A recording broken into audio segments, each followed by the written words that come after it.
Assalamualaikum warahmatullahi wabarakatuh. Saya Safera dengan NPM D1A023019 dari kelas A yang akan menyampaikan 4 pokok bahasan. Yang pertama itu membahas mengenai pekerja sosial sebagai suatu profesi. Yang kedua, membahas mengenai keberfungsian sosial sebagai titik fokus utama dalam pekerjaan sosial. Yang ketiga, itu membahas mengenai sistem-sistem sumber dalam pekerjaan sosial. Yang terakhir, yang keempat, membahas mengenai tahap dan proses dalam pertolongan. Kita akan bahas satu persatu, dimulai dari yang pokok bahasan yang pertama, yaitu pekerja sosial sebagai suatu profesi. Yang pertama, pekerjaan sosial sebagai suatu profesi. Ya, berbeda dengan profesi lainnya, jikalau seorang dokter itu fokus utamanya untuk menyembuhkan penyakit pasien, maka berbeda dengan pekerjaan sosial. Seorang pekerja sosial ini memiliki fokus utama untuk mengembalikan keberfungsian sosial klien. Ya, jadi pekerja sosial ini dapat dikatakan sebagai profesi karena telah memenuhi beberapa kriteria profesi, yang dimana kriteria yang pertama yaitu mempunyai kerangka pengetahuan, nilai, dan keterampilan yang sistematis. Yang kedua, diajarkan melalui pendidikan formal. Yang ketiga, itu ada asosiasi untuk mengatur dan mengorganisir kegiatan profesi dalam masyarakat. Kita akan bahas satu-satu mengenai kriteria ini, yang mana kriteria yang pertama itu memiliki kerangka pengetahuan, kerangka nilai, dan kerangka keterampilan yang sistematis. Kerangka pengetahuan atau yang biasa kita sebut dengan body of knowledge itu meliputi 3 hal. Yang pertama itu pengetahuan tentang klien, mengetahui bagaimana identitas dari klien yang meliputi jenis kelamin, umur, serta bagaimana keadaan biologis klien. Yang pengetahuan yang kedua, pengetahuan tentang lingkungan sosial klien, di mana klien ini berada, mengetahui bagaimana kondisi lingkungan klien.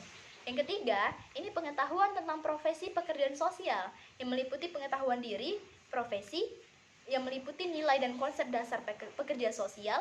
Yang ketiga itu ada intervensi. Selanjutnya ada kerangka nilai atau yang biasa kita sebut dengan body of value yang meliputi 4 hal. Yang pertama itu nilai pribadi pekerja sosial. Yang kedua nilai profesi pekerja sosial.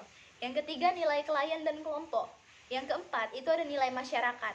Selanjutnya ada kerangka keterampilan atau biasa yang kita sebut dengan body of skill. Nah, jadi perwujudan dari pengetahuan dan nilai. Yang ada 5 keterampilan dasar yang perlu dikuasai oleh seorang peksos. Yang pertama itu ada pertolongan dasar. Yang kedua, itu perjanjian, membangun kontrak awal dengan si klien. Yang ketiga, itu ada observasi, mengamati objek, baik itu objek klien ataupun lingkungan, dan mencatat apa yang sekiranya menjadi gejala dalam suatu permasalahan, atau biasanya disebut dengan case recording.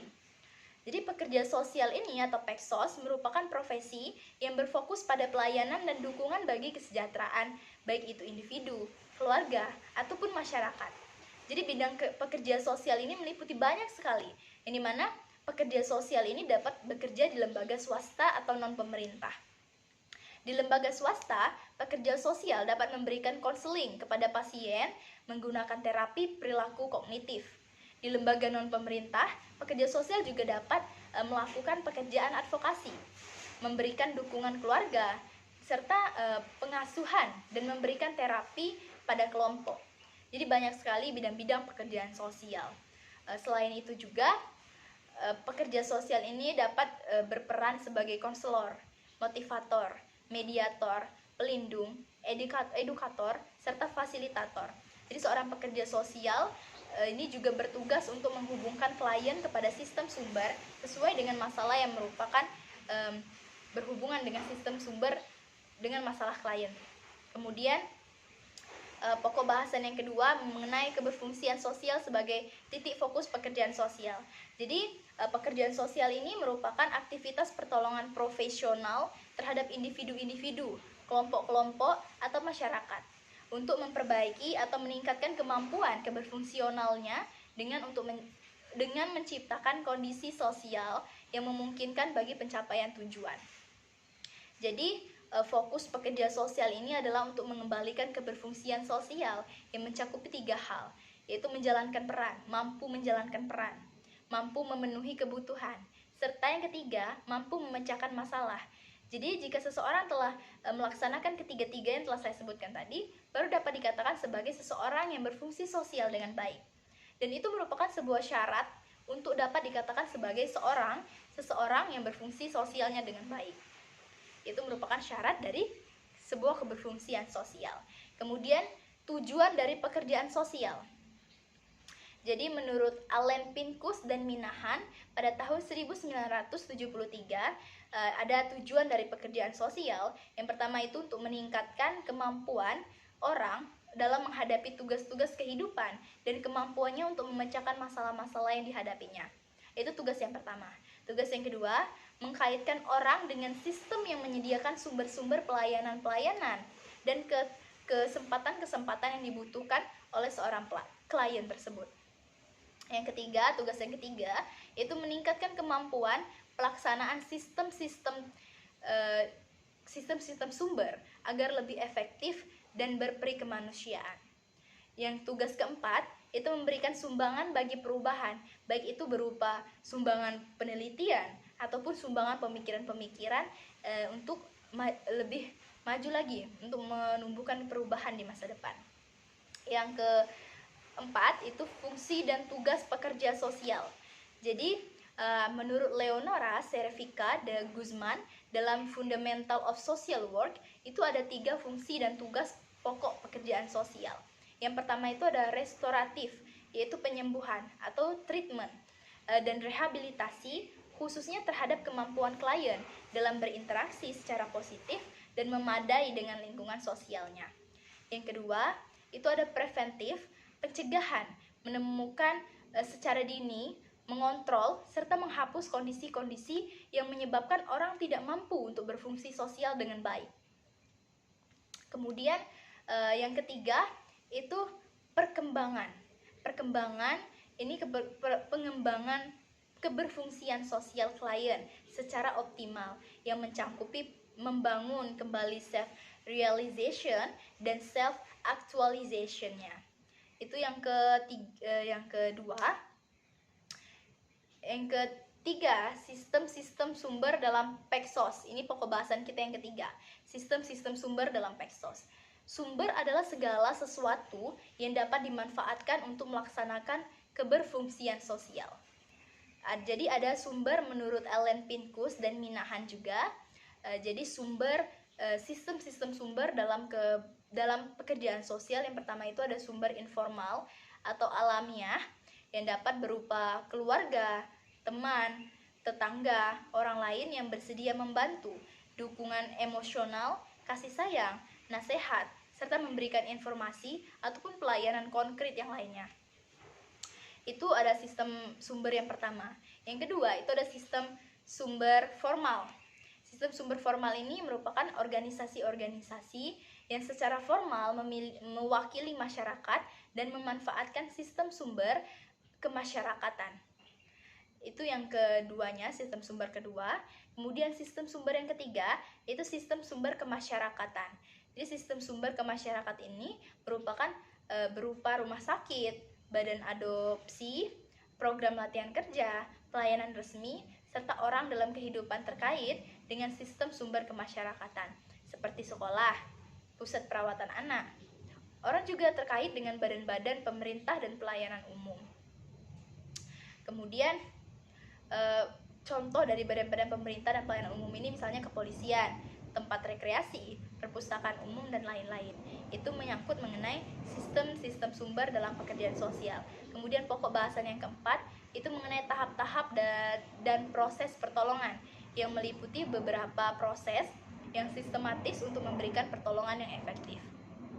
Jadi ada beberapa tahap dan proses pertolongan. Yang pertama, itu pendekatan awal. Jadi di pendekatan awal ini yang meliputi engagement, itu intake dan contract. Jadi engagement ini merupakan proses awal yang dimana pekerja sosial bertemu dengan klien untuk membangun hubungan dan memahami kebutuhan klien. Itu di target awalnya, engagement. Kemudian ada intake. Pekerja sosial ini mengumpulkan informasi terkait klien, termasuk masalah yang dihadapi, kebutuhan, dan sumber daya yang tersedia. Kemudian selanjutnya ada kontrak atau kontrak. Itu merupakan kontrak pekerja sosial dengan klien. Jadi menetapkan kesempatan tentang tujuan, jangka waktu, dan jenis pelayanan seperti apa yang akan diberikan. Itu membuat kontrak dengan si klien sebelum melanjutkan ke tahap selanjutnya. Kemudian yang kedua, tahapan yang kedua itu mengungkapkan dan pengungkapan dan pemahaman masalah atau yang biasa disebut dengan assessment. Jadi pekerja sosial melakukan asesmen untuk mengungkapkan dan memahami masalah klien, termasuk ciri-ciri masalah, faktor penyebab, dan akibatnya apa. Itu termasuk ke dalam asesmen. Kemudian tahap proses pertolongan yang ketiga itu perencanaan memecahkan masalah atau planning. Ya, jadi perencanaan pemecahan masalah itu masuk ke planning. Itu pekerja sosial merumuskan tujuan dan kegiatan pemecahan masalah serta menetapkan sumber daya yang dibutuhkan. Itu masuk ke planning yang ketiga. Kemudian yang keempat, tahap-tahap proses pertolongan selanjutnya yaitu pelaksanaan pemecahan masalah atau intervensi. Itu pekerja sosial menerapkan rencana pemecahan masalah yang telah dirumuskan. Jadi pekerja sosial menerapkan rencana pemecahan masalah, merencanakan bagaimana tahapan-tahapan yang harus dilakukan untuk menolong si klien ini. Yang kelima, itu ada tahapan evaluasi atau terminasi. Lalu apa sih evaluasi dan terminasi ini?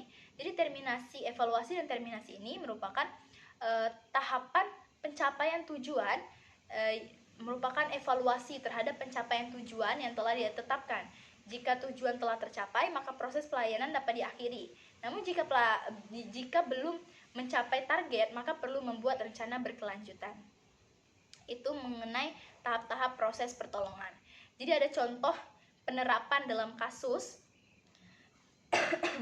Contoh mengenai tahap-tahap dan proses pertolongan ini diterapkan dalam contoh sebuah kasus. Misalnya, ada seorang anak yang mengalami kekerasan di rumah dan melampiaskan kepada teman-temannya di sekolahan dengan melakukan kekerasan kepada teman-teman sebayanya. Ini contoh kasusnya. Jadi tahap proses pertolongannya, yang pertama, proses pertolongan yang pertama itu kita melakukan yang namanya pendekatan awal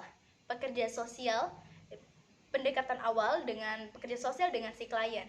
Itu yang pertama tadi ada engagement, ya, melakukan kontrak dengan anak tersebut di sekolah untuk menjelaskan tujuan bantuan.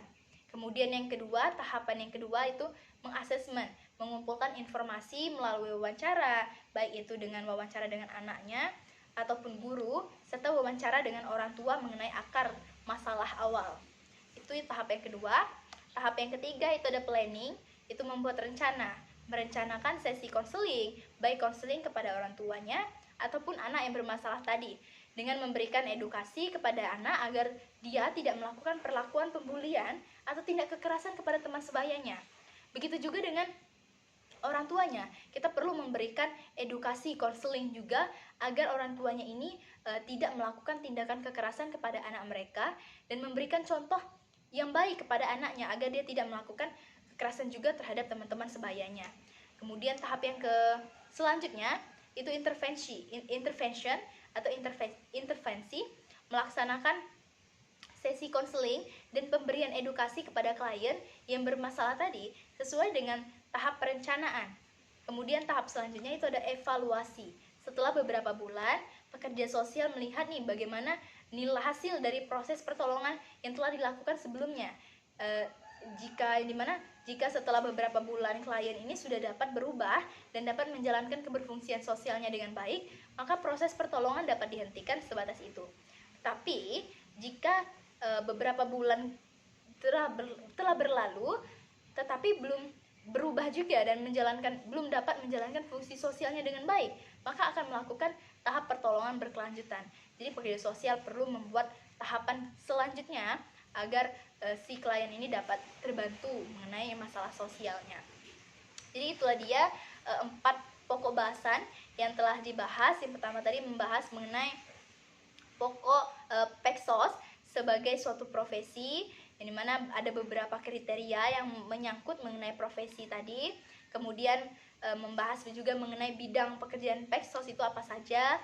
Kemudian pokok bahasan yang kedua tadi membahas mengenai keberfungsian sosial sebagai fokus pekerja sosial. Jadi tadi ada beberapa syarat dapat dikatakan sebagai seseorang yang berfungsi sosial dengan baik. Kemudian ada juga tujuan dari pekerjaan sosial. Kemudian tadi juga membahas mengenai fungsi dan tugas dari pekerjaan sosial. Kemudian pokok bahasan yang ketiga tadi telah membahas mengenai sistem-sistem sumber dalam pekerjaan sosial. Jadi tadi ada 3 sistem-sistem sumber dalam pekerjaan sosial. Kemudian yang terakhir tadi mengenai tahap-tahap proses pertolongan. Serta tadi juga ada contoh dalam penerapan langsung mengenai tahap-tahap dan proses pertolongan. Mungkin itu saja yang dapat saya sampaikan. Lebih dan kurang saya mohon maaf. Saya akhiri. Wassalamualaikum warahmatullahi wabarakatuh.